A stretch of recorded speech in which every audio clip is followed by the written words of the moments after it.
Welcome to the Everything But a podcast. Today I'm joined by an illustrator who's not only drew for the paper in third grade, but also in 2015 became the youngest person to sign the hot dog bun at Tony Pacos. Today I welcome Megan Jurek.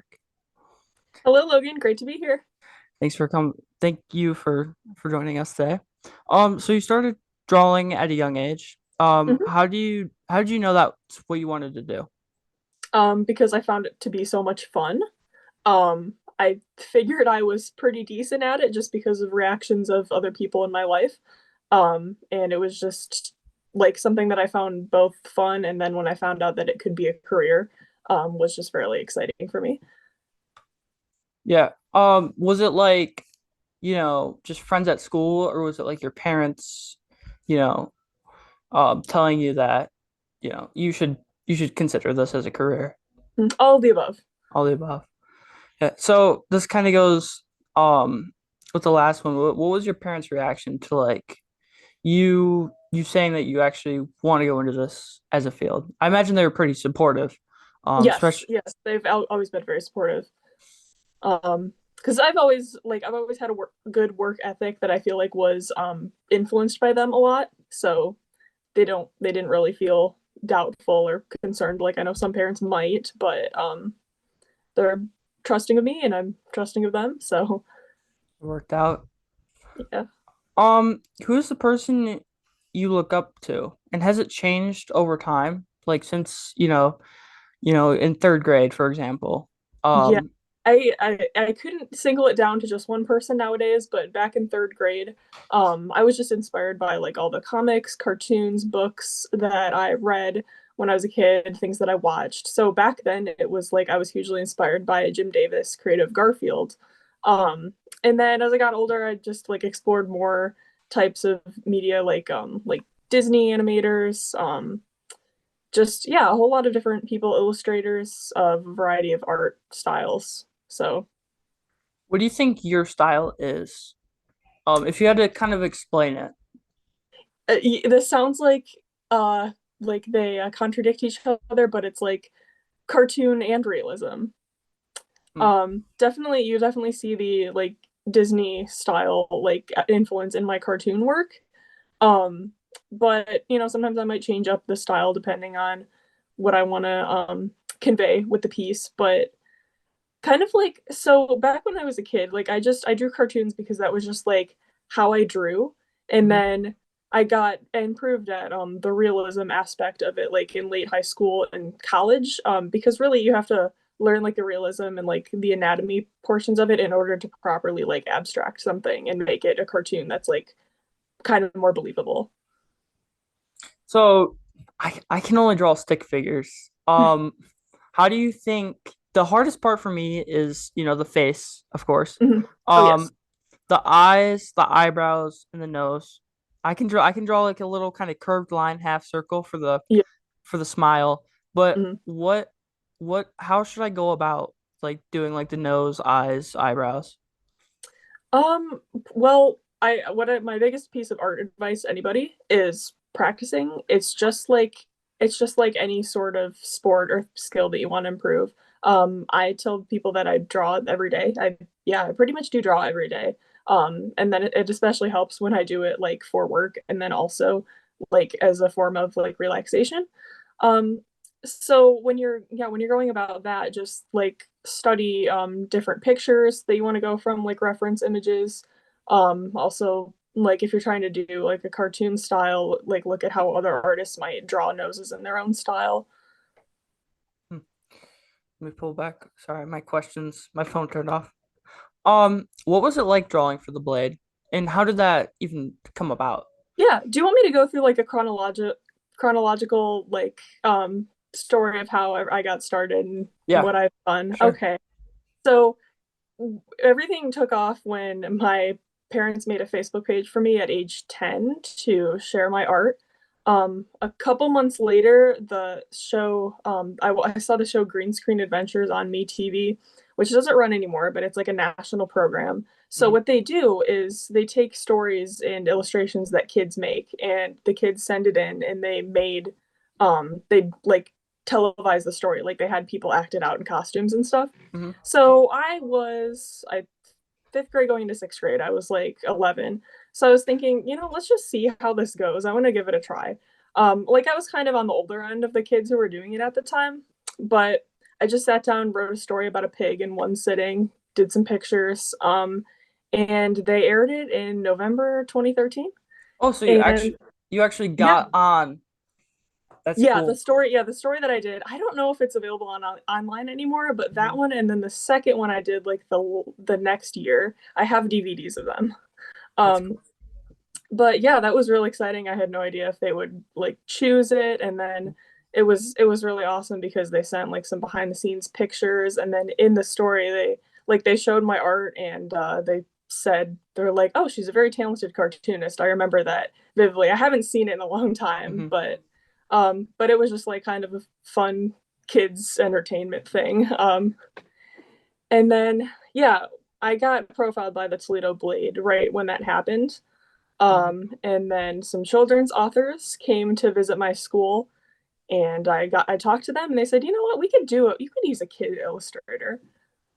So that's exactly what they did. In my first book with them, Gilbert the Grasshopper by Nick Rapicki and Joe Kelly, released in spring 2014. And let's see, I did five with those authors and one with another, and then there were like a couple unpublished, and then I have one that just came out last year too. And then yeah, with the Toledo Blade, that was I think started when I was in eighth grade. They used to have a kids education page Hmm. that was printed every Monday. And so I would do a comic that was based on like whatever theme that they had going, because they had little like Hmm. puzzles, educational prompts, stories that kids would submit. And that was another experience of drawing from prompts, like, not quite making up my own thing, but I had to, think about like how can I make something themed to the weekly theme. Yeah. Do you think that was a struggle that you had to overcome, not just drawing something from your head, but like having a prompt, or Yes, did that yeah, help? absolutely.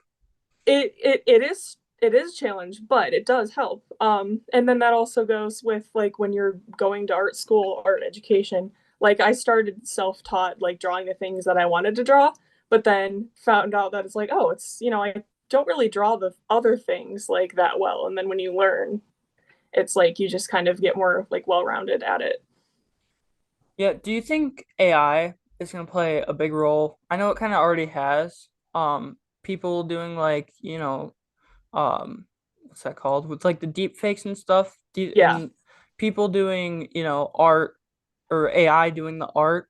Do you think that's going to affect the art like community? I sure hope not. I am definitely concerned about that. When I see something like on social media that's made with I can spot the differences pretty easily, but I know a lot of people can't.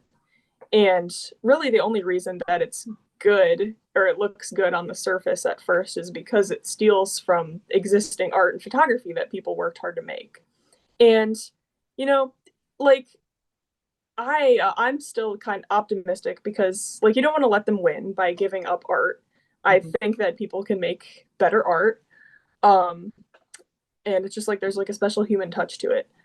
I've heard an argument that back in the day people were worried about TV, like TV would replace movies, like when TV first Mhm. got popular, or like animated people would replace live actors.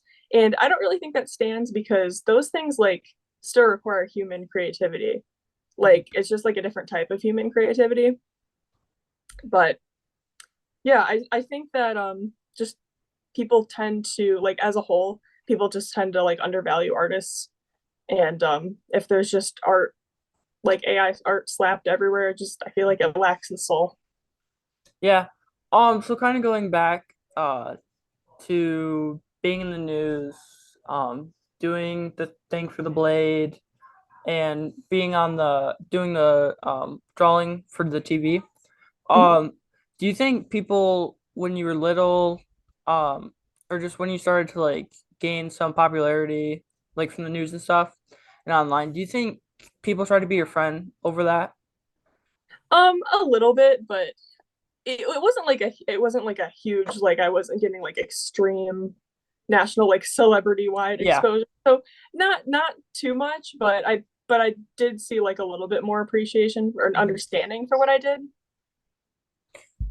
Yeah. What was your first commission art that you did? And what was it of? I can't remember. Well, it was, I guess you would count, it was the illustration illustrated books. Um, yeah, that counts. I don't know about like just a regular, like a small commission type piece, Hmm. but yeah, it was the first illustrated book was Gilbert the Grasshopper. So I came up with a little grasshopper character, and I had to, back to the thing about like having to draw prompts to draw certain things. Like I remember I had to learn how to draw high heels and pretzels, which is like not things that I had really drawn prior to that. So How did, so you said you talked to the authors, but what's the process of like actually drawing for like illustrating for a book? Is there like are you part of like those meetings where they discuss and they write the book, or what's that like? they pretty much have the story all drafted, all written, and then have me take a look at it, read it before any of that begins. They will usually have some sort of tips about like how the character should look, and other supporting characters. Um, yeah, and then as with pretty much all my commission work, like I'll show them the sketch of what I'm thinking, and then Mhm, like before we do like the final inking and coloring, just like to make sure that they approve of that and it's what they're thinking. mhm. How do you figure out a price for like a commission piece? Is it based on your time, or like how much material you use? If you're using like a colored pencil or something, obviously over time, you'll need to buy new ones. Is that Mhm. kind of how you base it, or Yes, exactly, both of those things. okay? Um, what do you think that artists being an artist or an illustrator is something that a lot of people want to do, or do you think that like people want to do like go into business because they see all these successful people or TV? Do you think art is kind of just hiding in its own corner almost? A little bit, but I've found like a pretty large community online, like and also in school. Um, yeah, it's like there's always the starving artist stereotype, but from a young age I learned about like, the viability of it, and you just have to really dedicate yourself to it. Mm-hmm. I think sometimes like there's been students going into art school who don't realize like how much other work it requires, because it's Hmm. like the drawing and stuff, that's the fun part, but you do have to think about like the finance aspect of it, of course. Yeah. Do you use color theory when you're drawing out? I know we learned about it, in school, in elementary Yeah. school, but does somebody who draws for a living, do you apply that or not really? Sometimes, yeah. I will sometimes do like different versions, like or little thumbnail sketches of something like with Hmm. different colors, or like also in different like positions, different ways to stage it. Yeah, I just kind of go with like what looks good, what doesn't clash. So I think, yeah, I think a little bit. And then there's always like like the way that color affects mood. Hmm. Um, and the way that like dark colors go toward the back and like bright colors like attract our eye and look like they're popping out forward. Hmm. What's your best advice for, you kind of said popping out for like 3D art, or like making Shading, it shading? shading, value. So there's like all the different there's the different principles of art, and value is a big one that my professors always pushed. Just like making those darks darker. One of the first assignments we often do in art class is like making a value scale like 1 to 10. Just like starting with like almost the white of the paper, but not quite, and then like getting to pretty much black. And if you could see like the difference between all of those and actually apply it to your work, then you'll see a lot of depth coming through. Yeah. Um, do you think being an artist is hard during school because that's all you want to do. And since it's something, in school, you're always gonna have a paper by you and a pencil. Do you think that was hard for you, in school? Not really, since especially in college, so many of my classes like involved art. Like Hmm. even like the non-art classes, some of them, there was like the art history, like kind of inspiring to me in different ways. Yeah. Um, do you think that everybody should learn more about like the history of art, or do you think it's something that just like people who really want it as a career should go and learn about it, or there should be a class about it? Yeah, where I went to school, art history was required for any artist. But yeah, I mean, it kind of depends on field. Yeah, like yes, I feel like in a perfect world, Mhm. yeah, it would be nice for more people to learn about the significance of it Yeah. throughout. What's your biggest takeaway you've learned from the history of art? That art has just been central to society forever and ever. Um, let's see here. What's your ultimate idea or goal that you're trying to pursue? I know I read the articles for when you were younger and you said the cartoon, but you kind of did that. Do you want to dabble in that more, or Mhm. what's that goal that you have? So the end goal for me always used to be having like my own comic strip, but I mean there are plenty of successful comic artists out there still with like web Hmm. comics, but there's like I feel like it's not quite as a big of a thing as it used to be. Yeah. Um like with I mean if you're thinking of newspaper comics, like so many people don't read those or don't get those anymore. Fewer Yeah. are printed. So that's why I was encouraged to like expand to like more than just the cartoons. So now I feel more comfortable doing a little bit of everything. Um, I never really thought that I wanted to do paint murals, but Mhm. that's been a big thing in current projects that I've been working on. Um, so really, like the ultimate goal with any project is like I love hearing that I brought the client's vision to life. That is it. That makes me Mhm. really happy. And just like making them happy, making them feel something. Um, and what else? Yeah, that's about it. So this is kind of like a double question. Um, but who is your dream collaboration, and then who would be your dream collaboration um that is no longer around? Hmm. That is a tough question. I don't know if I've ever really had that in mind. Hmm. Yeah. Would it be somebody like Dr. Seuss? Um, or is that I kind of always yeah, I always loved his work. Yeah, are you thinking like working like as like maybe having another artist mentor me like working or beside just like them, like working on a book with oh them? like having like somebody writing a book and me illustrating it Yeah. that I don't know. I don't know like I've always enjoyed children's books and I still did keep a ton of them that I had as a kid, but like so many children's authors have been like also illustrated their own books like Hmm. Dr. Seuss.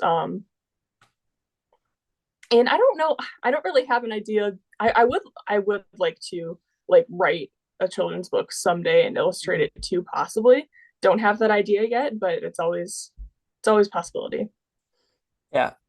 Um, how many notebooks or drawing pads do you think you've gone through? If you had to put a number on it. uh right beside me here I have 1, 2, 3, 4, 5, 6, 7, 8, 9, 10 from like the past 3 or 4 years, Wow. 10, 11, 12. I don't know, couple other ones.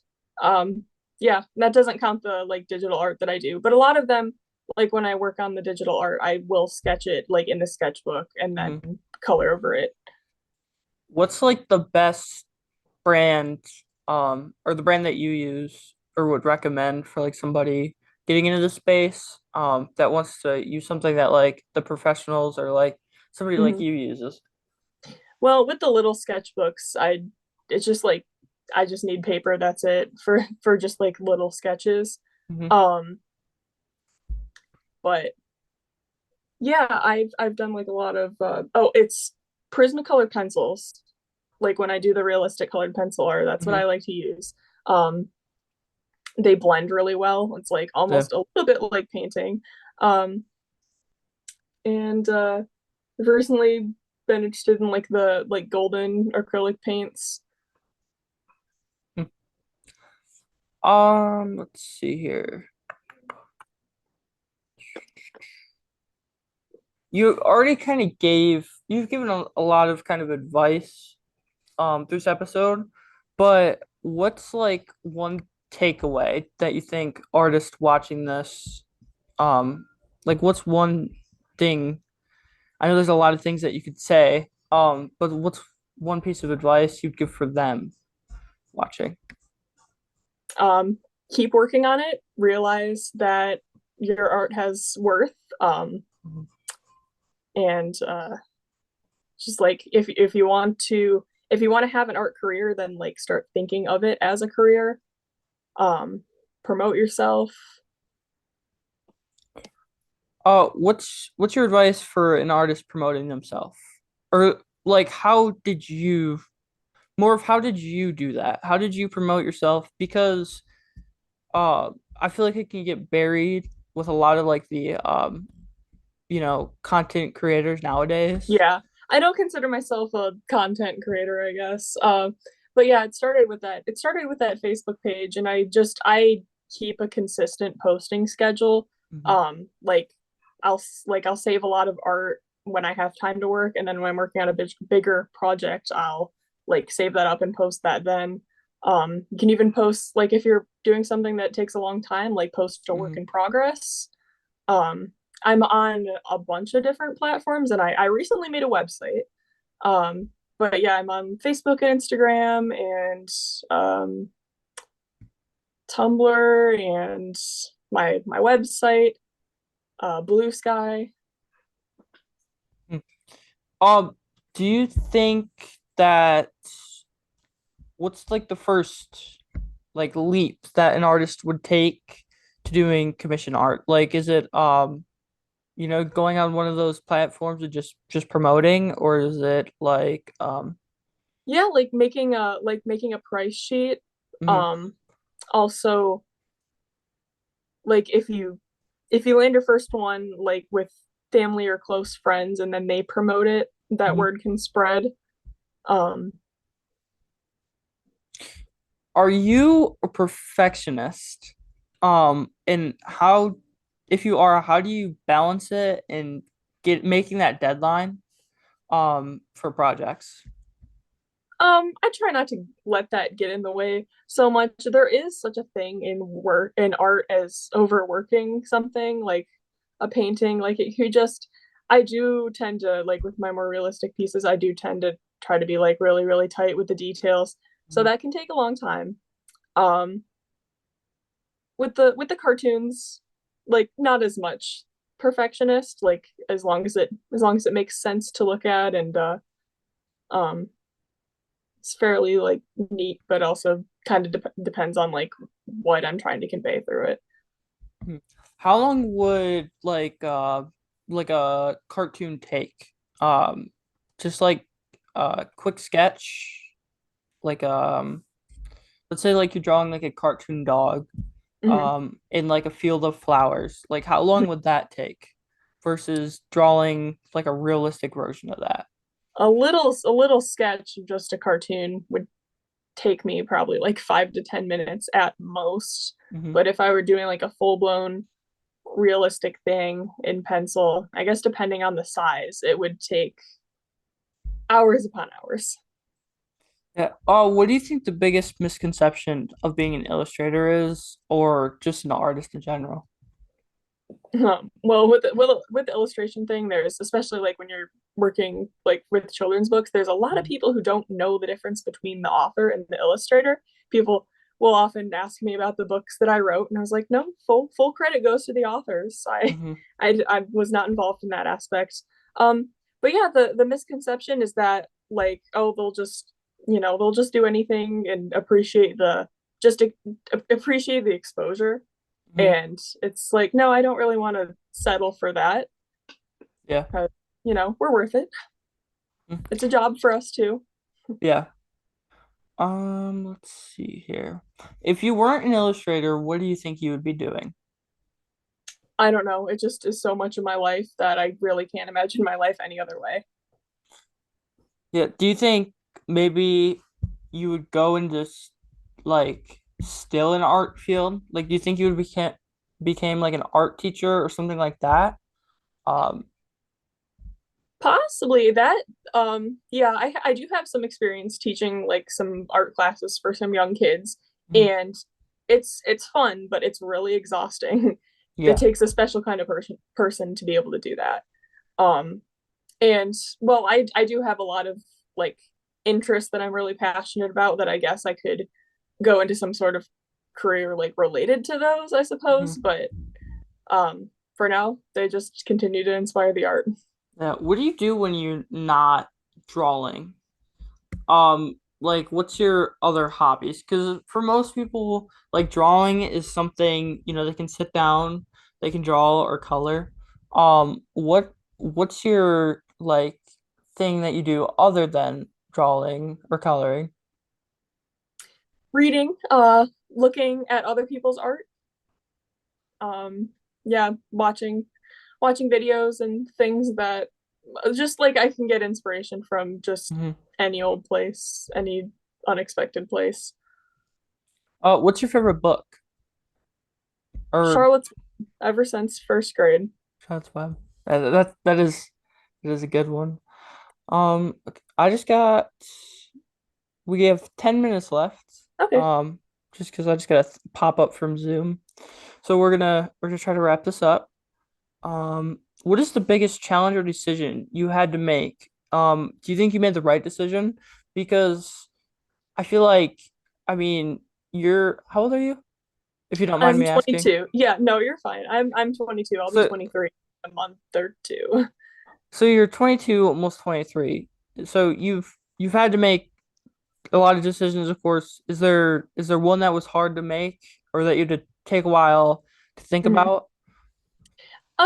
I did think about where I wanted to go to art school, Hmm. and I ended up going to Lord's University. I had an excellent experience there. I personally liked the like small class sizes. Campus was beautiful, Hmm. quite close to where I live.